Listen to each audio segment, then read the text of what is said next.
ഒമാനിൽ ചെറിയ പെരുന്നാൾ മാർച്ച് 31-നാകാനാണ് സാധ്യതയെന്ന് ഒമാൻ ജ്യോതിശാസ്ത്ര സൊസൈറ്റി നിരീക്ഷണ തലവൻ Abdul Wahab al Busaidi. March 29-ന് ചന്ദ്രൻ 5 മിനിറ്റ് നേരം മാത്രമേ ഉണ്ടാവൂ എന്നും അദ്ദേഹം പറഞ്ഞു.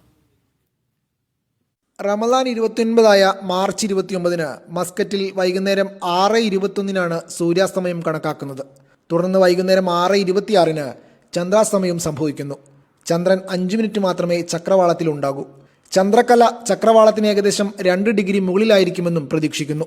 പ്രകാശ തീവ്രത 0.4% അതിനാൽ മാർച്ച് 29-ന് ചന്ദ്രനെ കാണുന്നത് മിക്കവാറും അസാധ്യമായിരിക്കുമെന്ന് അബ്ദുൽ വഹാബ് അൽ ബുസൈദി പറയുന്നു. ഒമാനിൽ റമദാൻ 30 ദിവസങ്ങൾ പൂർത്തിയാക്കി ഈദുൽ ഫിത്തർ മാർച്ച് 31-ന് തിങ്കളാഴ്ചയായിരിക്കുമെന്നും അദ്ദേഹം കൂട്ടിച്ചേർത്തു.